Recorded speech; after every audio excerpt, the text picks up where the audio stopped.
Bună ziua și bine v-am regăsit la un nou episod al podcastului Ce mai zici? Astăzi eu, Matei Calotă, alături de colegul meu Matei Ciorascu, îl avem invitat special pe domnul Philipp Gamauf. Bună ziua! We're gonna switch to English now. Before we get into finance and banking, we want the audience to know the person behind the role of Chief Financial Officer of ING Bank. So, how would you describe yourself outside of work?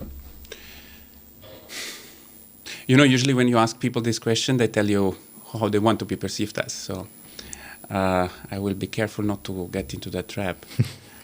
First of all, I hope I'm the same person outside of work and inside of work, because if you want to be authentic as a leader, you should be always the same person. I think I'm first of all curious. I'm a curious person at work and at home. In my free time, and this is what you want to know about. I'm a person who, likes to meet new people, to see new places, to learn languages every once in a while, even though I think now it's enough. And this curiosity is what drives me. What I wanted to ask, you've worked and lived in cities like Vienna, Munich, Milan and Bucharest. Which of these places influenced you the most personally? All of them have influenced me. I think when the first city you live in, and most people never move, no, but the first people you live in, you don't even notice certain things. But the first time you move, some things are different, yeah. And then you start to notice things, yeah.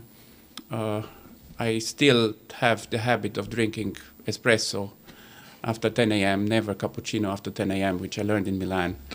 I got habits also from Austria and Germany when it comes to discipline, to punctuality. And I hope I'm learning a lot of things from Romanians who are very open, who are very dynamic, and always want to make things better. Thank you. You speak Romanian fluently, which many people find it very impressive. How was the experience for you learning a new language like Romanian? You know what helped me in the case of Romanian was I knew Italian. When I was living in Italy, I spoke Italian. And I think with only German to learn Romanian is very difficult. If you speak Italian, it's a bit better. I can tell you that when I was at high school, languages were terrible for me. I really was close to failing French and all these kind of things. I was horrible because I couldn't remember the vocabulary. I couldn't study. It didn't stay in my brain. And then with Italian, I decided to do things differently. I just went there and talked to people. You know, you go to Italy, people anyway don't speak English. Yeah, and if you say I don't understand, I'm sorry, I don't understand, they just speak louder. Yeah, so this way I learned Italian, and then I said I will try the same thing in Romania. I would just speak Romanian whenever I can, and in the beginning some moments are funny, some things are wrong, but over time you learn it. Thank you. I've also went to a summer camp in Barcelona at ESADE University last year in July, 3 weeks, and I'm studying. I've studied Spanish since 5th grade, and now I'm 11th grade. But of course, I know the part of Spanish that we learn at school, you know. And these 3 weeks there, I tried to speak with the people, and I was speaking a Spanglish or something like that because 5 words I was saying 5 words in Spanish, 3 words in English, 4, you know. And with time, day by day and week by week, at the end, when I got home and I started to talk with my family and with my friends, I was without noticing saying expressions in Spanish or in English, and I didn't realize that. I mean, for example, in Romanian we say de exemplu, and I was saying without noticing, for example, and after that started talking in Romanian, and that's why it's very impressive. You managed to. You had 3 weeks. If you have more, you will do. Yeah. Romania clearly became more than just a workplace for you. over the years. And I'm curious, what made you build such a strong connection with the country that made you stay here? I think Romanians connected with me. I think Romanians are very open, very friendly, and why I feel very good here is, and that's probably work related, but related to a lot of things, but mainly work related, is people in Romania, they want to make things better. Yeah, they like when somebody comes and has a vision and says, let's work on it and let's improve, let's create something, let's build something. Yeah. While in other countries they say, well, look how beautiful our country is, we don't need you. Yeah, everything is fine. So with the Romanians, I feel I'm part of a group of people who want to make this country a better place, and that's what makes me feel good here. It's really nice hearing that from somebody that didn't grow up in Romania, because everybody says, oh, Romania. But if you get to know the people, we're very glad you think this of us. The thing is, interestingly, Romanians also tend to speak rather negatively about their country, and they think everywhere else is better in many ways. And if you start to live in other places, you see that nowhere it's perfect.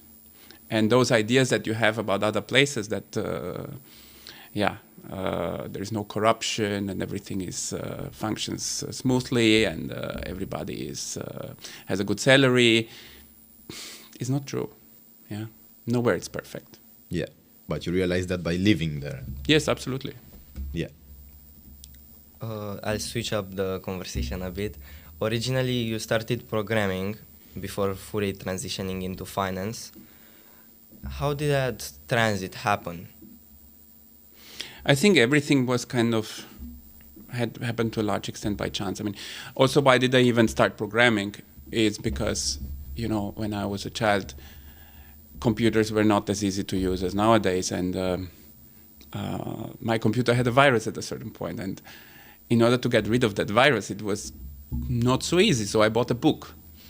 And then I bought another book, and the second book had a chapter about programming, so I started to look into it, and then I bought a book about programming, and then, when I was a child, so I started probably at 10, 11 or something programming, and then I somehow, in my spare time, I became a programmer, and I worked as a programmer.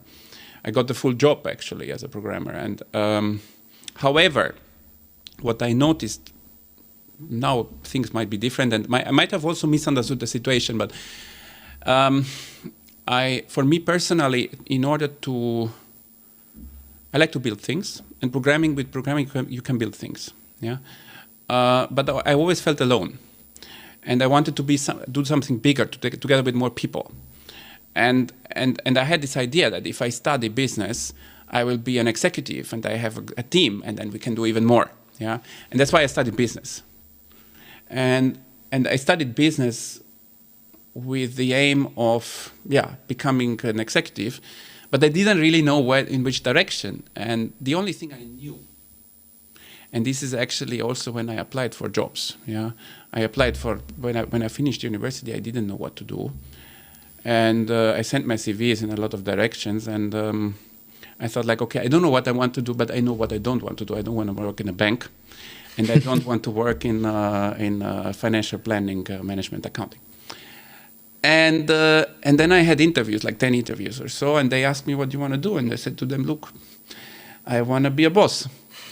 And 9 out of 10 didn't invite me for a second interview.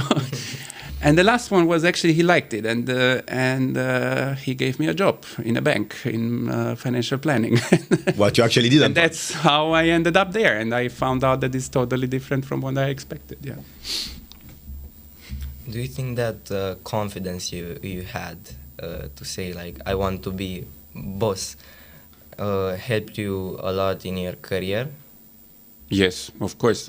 I mean, when you are different in some way from others, either by a skill or by an expectation, you might offend a lot of people, but you might be channeled to the right people, and then they help you.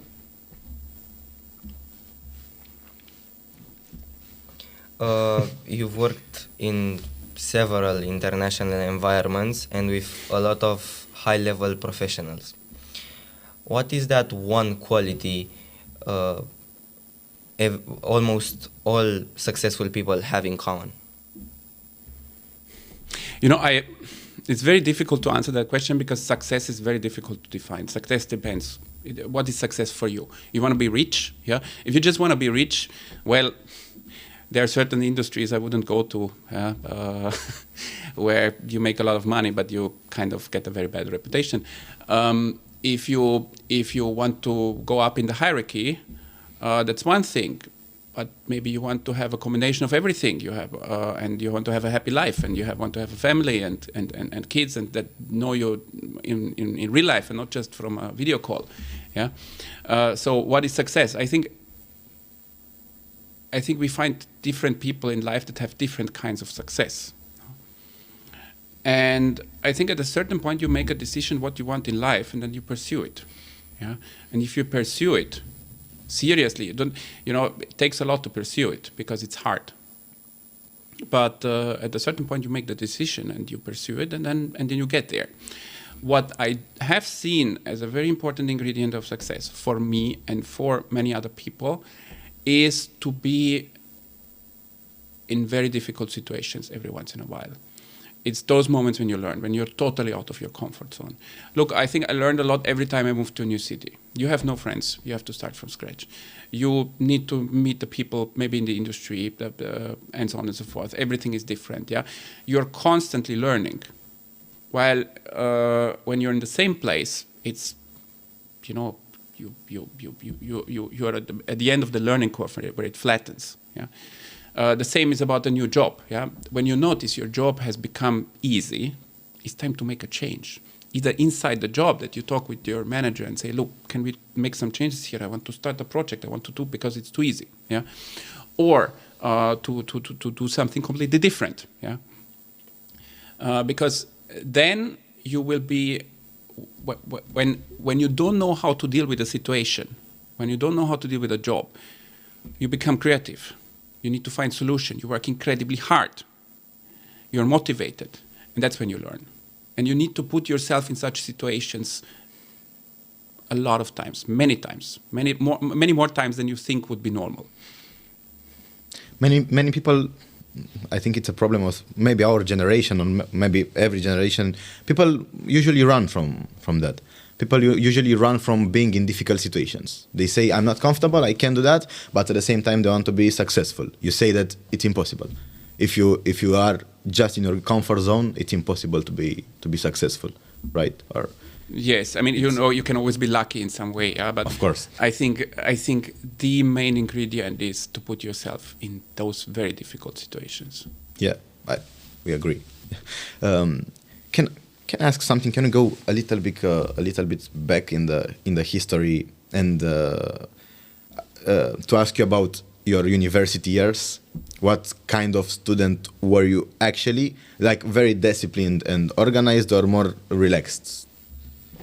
I don't think you can compare, because I've talked to a lot of young people, and I don't think you can compare the Austrian system of back then to the Romanian system of today. Yeah, it was very, very different. And my university was huge. We had 20,000 students only for economics and business administration. Yeah, and being such a huge university, they required them also to organize things in a very specific manner, because basically every course existed like 20 times, and you could choose. So you could make your schedule. So what I did, I remember the first year, I put all the courses on Tuesday. I started Tuesday 8 a.m. and I ended Tuesday 10 p.m. Yeah, and I had all the courses there.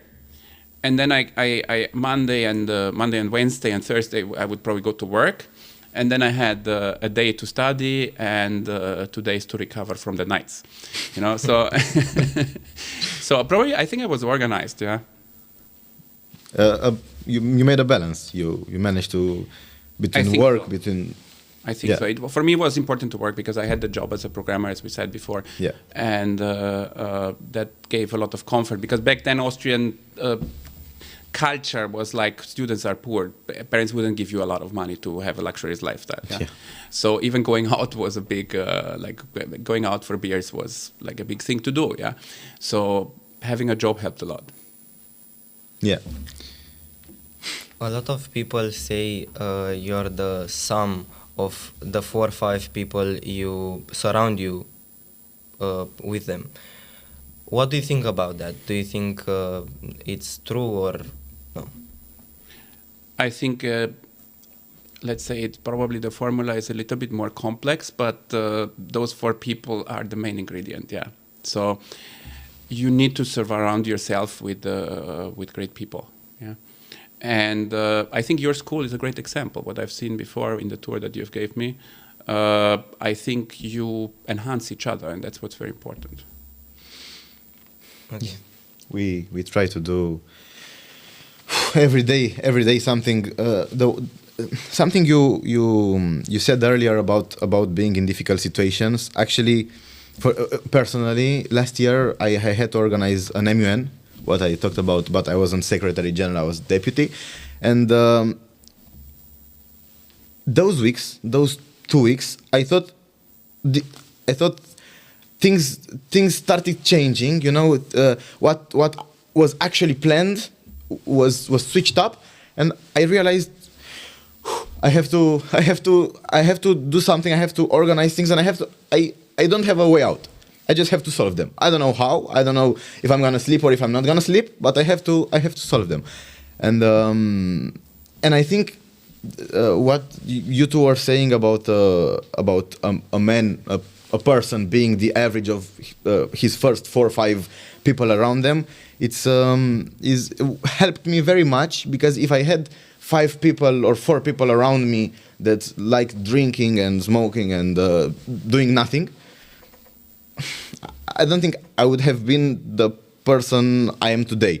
And of course, I have to mature more and I have to grow more, because I know I'm even though I'm 17 years old and almost tomorrow I'm 18 years old, but I think we have, all of us have to grow, and everyone learns till they die. And the fact that you surround yourself with with people of good quality is what. Do you think this is what helps you also in your free time being the right person?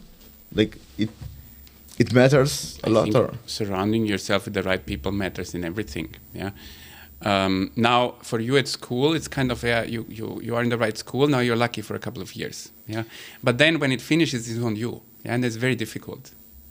It's going to be very difficult, because you will be surrounded by people that think are good, yeah, that you think are good, but they're not, yeah, and you will have to choose, and you have to choose constantly the right people around you, yeah, that can somehow enhance you, but as you said, not only intellectually or related to success, also ethically, yeah, you should be good people. Yeah, of course, yeah.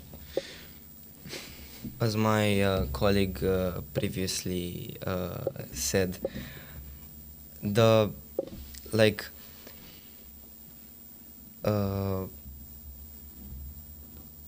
fact that being in a zone like mentally with the MUN, when he had to work a lot, do you think that's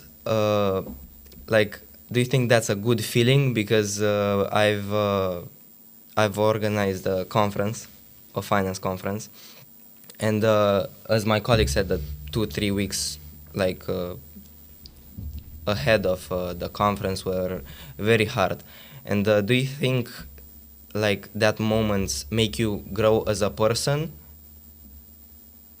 I think the obvious answer is yes, absolutely. This is what makes you grow as a person. And I think you enjoyed it, I guess. Yeah, I mean, there were moments when you probably were exhausted, but overall you loved it.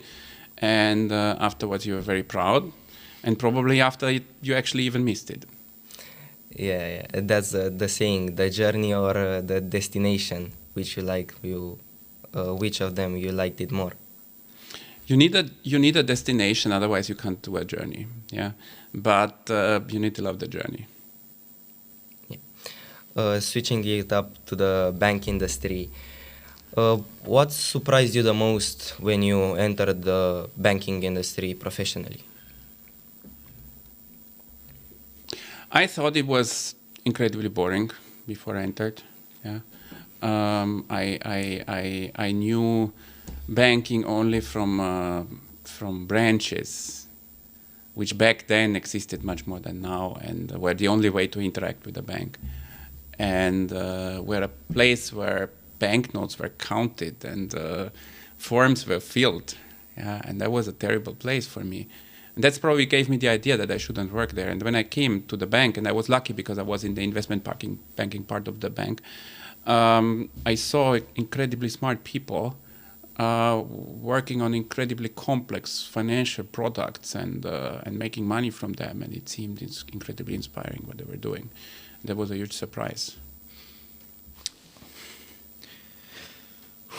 We talked about being under pressure. We talked about banking, the banking industry, and I wanted to ask you: many students imagine banking executives as constantly serious, stressed, and surrounded by spreadsheets all day. How accurate is that stereotype actually?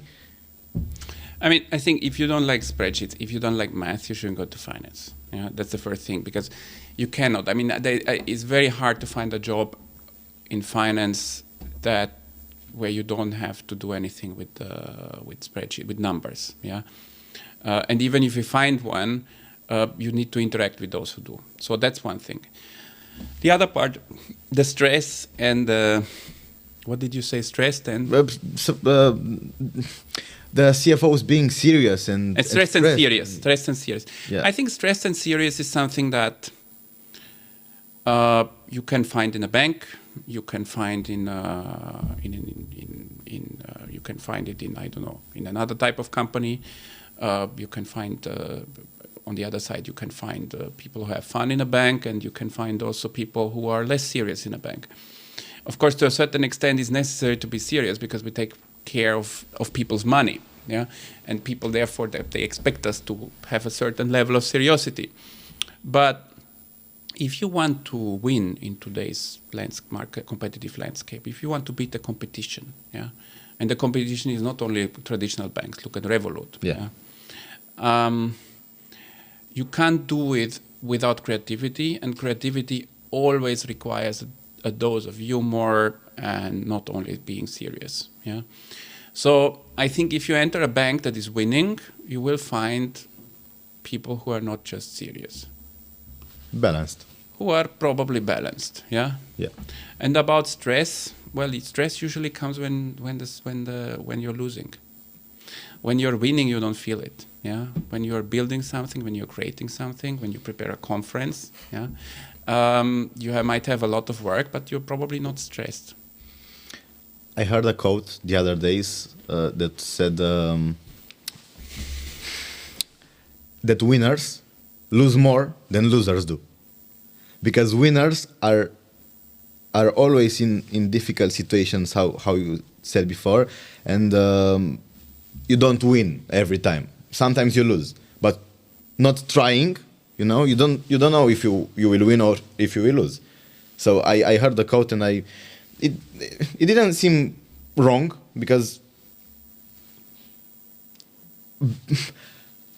ending up as a winner in life, I think there are a lot of losses during the journey, right? Like, absolutely. I think that's a very very important thing to say, because especially if you're in high school, yeah, you're measured with your grades, and that means basically you do things that you know, or that you can prepare for, that you can study, and then you get a 10, and then you're the best.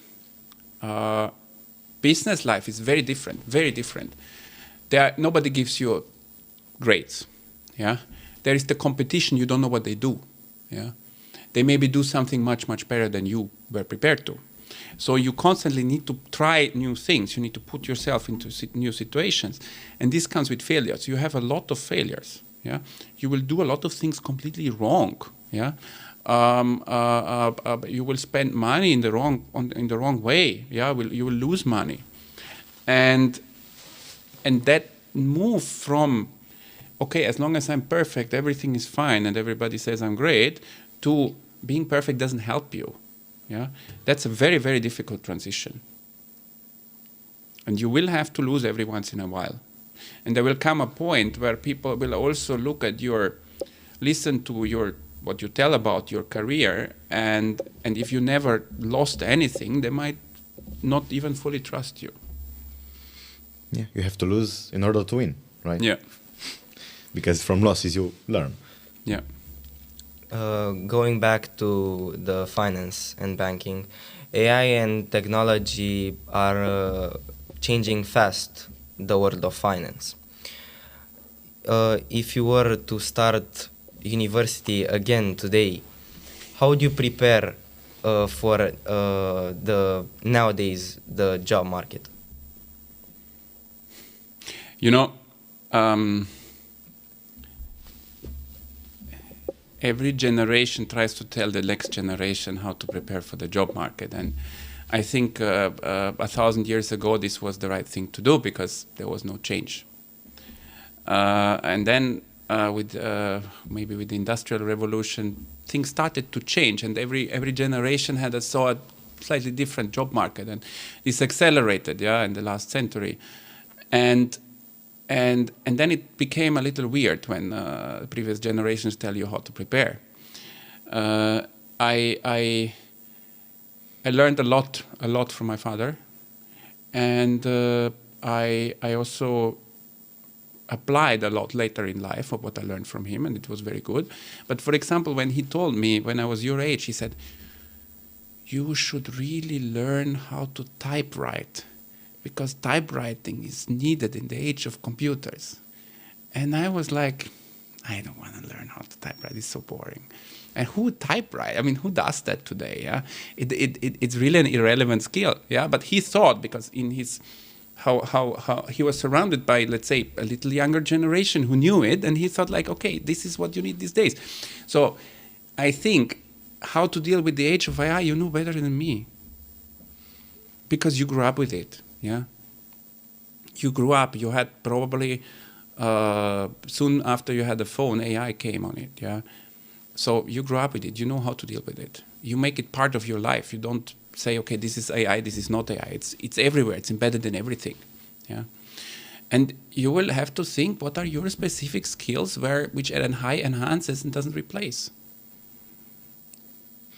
And I believe the human component here is very important. People want to deal with humans. If in the background they are enhanced by AI, who cares?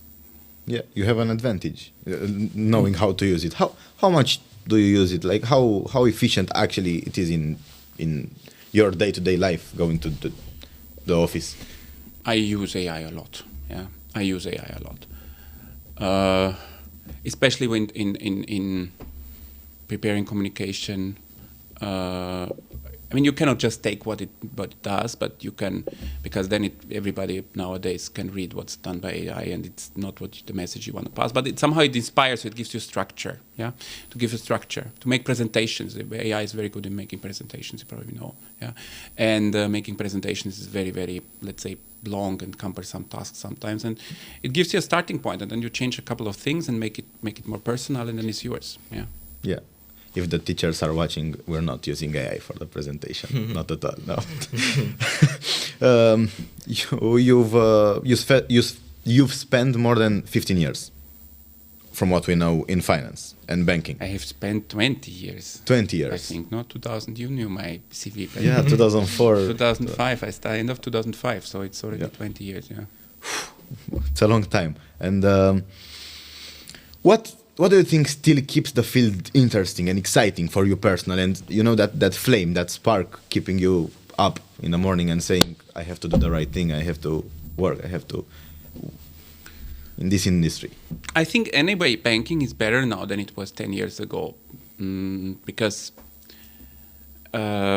what you need for banking is positive interest rates. Otherwise, it's very annoying. When rates are negative, it's very difficult.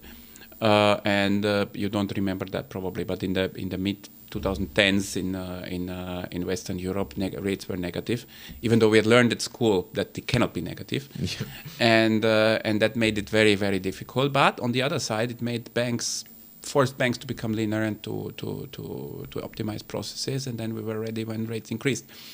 So what makes it interesting? I think banking is so connected to the economy. Yeah, it's incredibly connected. It's connected with private individuals, with humans, and it's connected with the companies. They all come to us because they need money for something, and they tell us what they need it for, and we think is it a good project, and we look at the project, and then we finance it. Yeah, so somehow we are part of everything, and that makes banking, I think, very, very interesting. So it changed. It changed a lot. The banking from 20 years when you first started till now. I think the way we perceive banking changed a lot, and that comes back to what I said before. Before I started banking, it was those branches that counted money, and now you are used to dealing with an app, and every bank tries to have a fancier one. Yeah, and I think that's a big improvement. Behind that, yeah, there is an institution which takes your deposits and gives a loan to him. Yeah, and that has always been the case. Yeah, so I think, of course, banks, the general purpose of banks is very similar to what it used to be, but banks had to modernize a lot in order to survive in all those changes in the environment and in the competition. Yeah. How did AI help or was used in banks? Maybe with next generation banking from ING, how did it help? If it did. Look, I think AI is a must. Yeah. Now, I think there are two types of ways of using AI. The first one is you apply it in what you anyway do, and you replace other ways of doing it. And you become more efficient, yeah. Meaning repetitive task, let's replace with AI. Let people do something more productive, yeah. So that's the basic, yeah. But I think the real winners go a step further. They say, okay, what can AI enable us do that didn't even exist before, yeah. I don't know, AI driven. Portfolio optimization for investments, for example, or all these kind of things. Yeah, there are many ideas. Yeah, AI can take over your entire finance. Yeah, AI can take over your financial planning. AI can make sure that every leu that comes into your account is optimized. Yeah, so I think there is a lot of potential, and this will be the things where the winners will be different from the losers.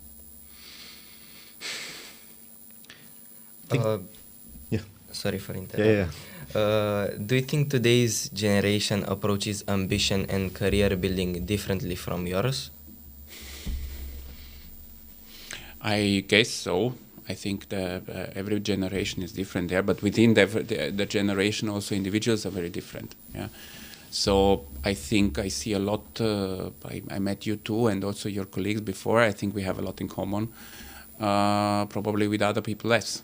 So I think at the end of the day, it's about constantly setting yourself targets, thinking where do you want to go, being able to change course when it's necessary, but not change course because it's difficult, change course because you find out that something else would be better. Put yourself in difficult situations and learn and accept failure. This podcast is watched maybe mostly by students that are in university, high school, that want to go to university.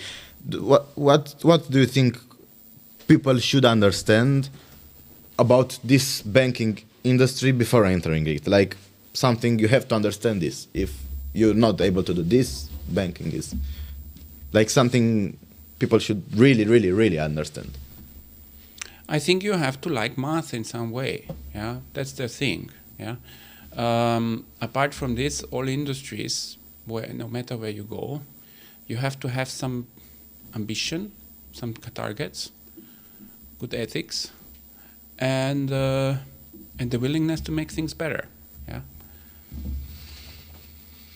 And the communication at such high-level positions, how important are communication and people skills compared to pure technical knowledge?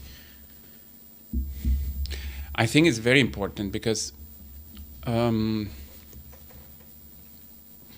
I think whenever I wanted to move up in the hierarchy, already as a student, yeah, it was because I thought I could build bigger things.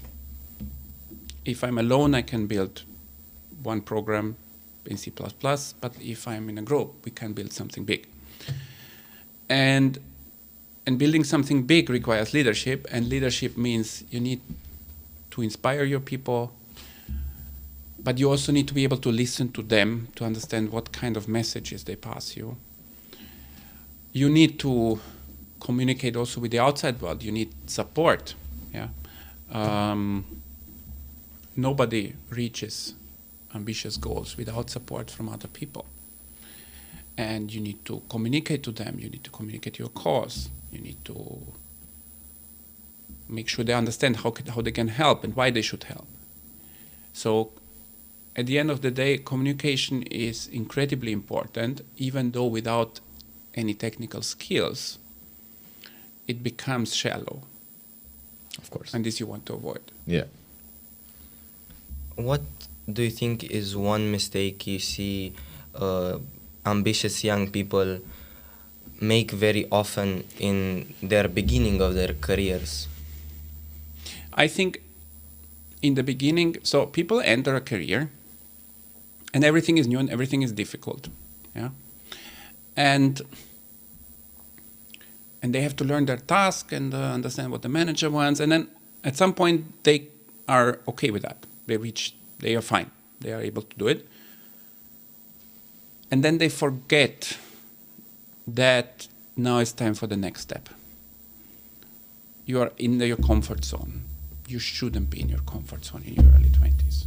What you talked about. Yes. Going out of the comfort zone to enable you to grow. Yes. That's when you have to change. Internally, in some way or another, you need to talk to your manager and you need to understand how you can change because you're in your comfort zone. It's very bad. But you have to have a motivation every day, or you have to be consistent, because motivation, if the sun is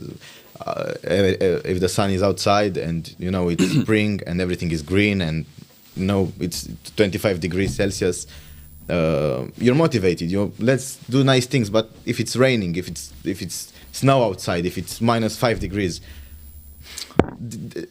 I like snowboarding, so -5 degrees and snow don't disturb me. But in a not so nice day, you have to be consistent and you have to show up at work and you have to say I'm someone and I have to to take my responsibility and to be consistent. Maybe you're tired. Maybe you don't want to go to work. You're a little bit sick. Look, absolutely. You have to be consistent. You have to go there. You have to do what you have to do. At the same time, I think we're all humans. Yeah, and sometimes you feel so sick or so tired or whatever happened to you, and these things happen to you. Yeah, you might think they will not happen to you, but you will have probably 45 years of career or something like that. Yeah, and maybe 3-4 times you will go through an incredibly difficult personal situations. Yeah. And you will have moments when you think, I don't want to go to the office, or your boss is horrible. Yeah, and then it depends. I mean, there is no general recipe for how to deal with these situations. Yeah, of course, typically you have to fight. You have to say, okay, no, I'm consistent. I go there. I do it. Yeah, but you have to also recognize where is the point where you need a big change, where you need to something else, but something big has to change. So if it's just about, Mondays, I don't like Mondays, but the rest is okay, and then okay, you need discipline. Yeah. If for a couple of months every day is a drag on you and you really don't understand why you go to the office, and the only reason why you go there is because of the paycheck, then you need to make a change. Even if it was the job you dreamt to have, or it's on the way to the career that you thought you wanted to have, maybe you learned that this is not where you should go. And you ended up actually liking what you ran from, You mean because I said that I didn't want to work in a bank? Yeah. I liked it because what happened is they let me build something. And when I can build something, I'm happy. And the idea about the bank that I had was wrong. Yeah, this is what I said to you before about those old people in the branches counting money. This was the wrong idea of a bank. And I think we have a lot of wrong ideas in mind. And that's why internships are very healthy. Start as early as possible. I started in high school. Every summer you should do some internship and to see how this place is and how the work is. Because only this way, and especially in places that you think you don't want to work for. Because you will never work there. But then at least you have seen them. And you can talk with people from there. Yeah. But do you have something that motivates you? That motivates you the most today? Something it's worth fighting for? After all the countries and roles and experiences and everything. I mean, it's not always a fight, it's just, sometimes it's just work, sometimes it's also a fight, yeah. But usually what happens is that after a certain time when you're in an executive position, you grow very close to your team. And then there are people that you see growing and that you see that they were somehow blocked, but then you came and you unleashed them, and now they do their own thing and they create things that you couldn't even think about, and they are creative and they are happy, yeah, and that gives you a lot of motivation, yeah, together with the results that you achieve, because this is also what you want, yeah. You want to build something. I want to build something, yeah. And when I see this being built, yeah, even if it's something abstract, even if it's about doubling our income, yeah, our income as a bank, yeah, then or getting 100,000 new clients this year, yeah, that's something that you see happening because you built it and then you see the results. That's something very motivating. You're happy if you're in the position being able to build something. This is what I need. This is what keeps you. I would never take a job where everything is perfect and they just say, look, Philip, you get a high salary for the next 3 years, just don't spoil it. Yeah, I would never do it. So the key, you have to actually do what you like. What makes you happy. You can't go to office maybe for a few months, but you can't go to office just for the money. I want to make money, because you hear people every day, 16 years old or 14 years old, because they look at Andrew Tate or at the Monaco lifestyle and everything, yachts, money, private jets, and they say, I want to make money. But what do you actually want? What makes you happy? I don't care. I will do what, even the worst thing, I will do it. But if it makes me money, but you have to be happy with what you do, right? You have to like it. I think it's very difficult to make money with what you don't like, yeah. Because, when you start a career, it takes many, many years until you have a decent salary, usually. And you have to go through these years doing something that you don't like, and then to continue doing what you don't like, just for the Monaco lifestyle. I mean, I don't know. And anyway, you need a lot of patience, because the lifestyle will come very, very late, if it comes at all. And usually it will come to a person who likes what she's doing. Yeah. So that's what I said. I mean, I think, not everybody is the same. I couldn't do something that I wouldn't like. But I would give it a chance. Yeah. Meaning, you don't like something from the very beginning, because in the beginning it's too hard, you don't understand. And these are the beginning, those couple of weeks, yeah, you're not in your comfort zone, you need to fight. But then the time comes where you say, okay, now I need to make a decision. Either I love it or I leave it. Yeah. In today's political context, how do you see banks in the future? I think the political context is... I think I cannot remember having been in a podcast when there was not a difficult political context at the moment. Yeah, and I think while it is somehow part of being an open-minded person to know more or less what's happening in the world and in your own country, I think we are sometimes also overdoing it. if you want to be successful as a person, and if you want your business to be successful as a business, you need to shape the future. What is done much too often is, let's wait until there is a new government. Let's wait until they decide the level of the taxes. Let's wait, okay, and then they will do this. And let's see how it develops in Iran. And let's wait. You know, the world is actually wait. If you look at the most successful companies in the world, yeah, they created something that people couldn't imagine before. They didn't wait. Yeah? So what's happening around you? Yes, have an eye on it, but don't do too much. You have new ideas. You need to build something. You need to shape the way. You need to pave the way through uncertain times. Yeah. Well, I don't know what to say more than what was just said. We were really honored to have you here.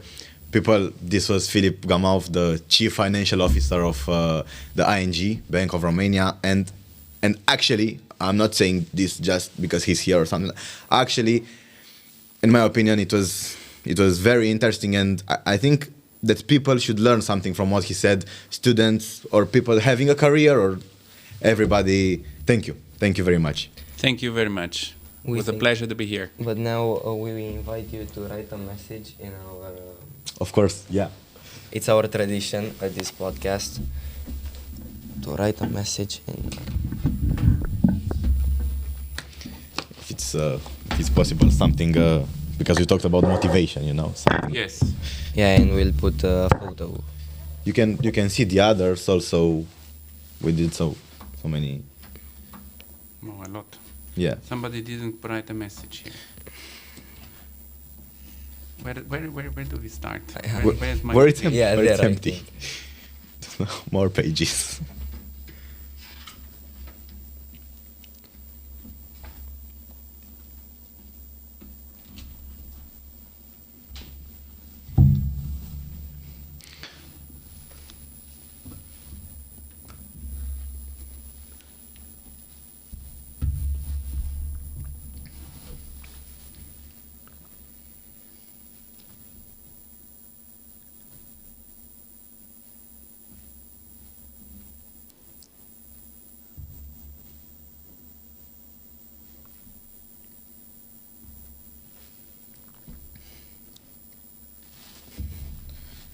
I've been waiting for this moment for a few days now. Since I found out that Mr. Gamauf will come, I said we have to make him write something.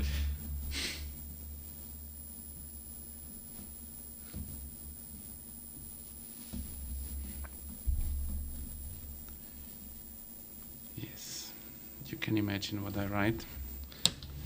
Most probably, there's no rush. Yeah.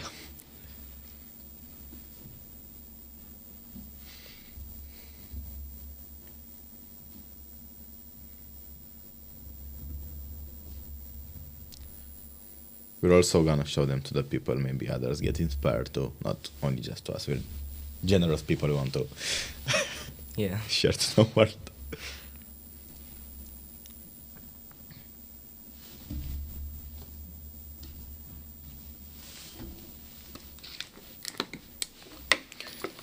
Good. Thank you very much. We thank you very much for your presence. Is it? And is it done? Is it done? Yeah, it's done. It's done. You want me to read it? No. If you want Always to. choose what's outside your comfort zone, and embrace failure. I wish you a lot of success, and I'm sure you will have it. Make our world a better place. Thank you, ladies and gentlemen. Matei, and Mr. Philipp Gamauf. Thank you very much. Thank you.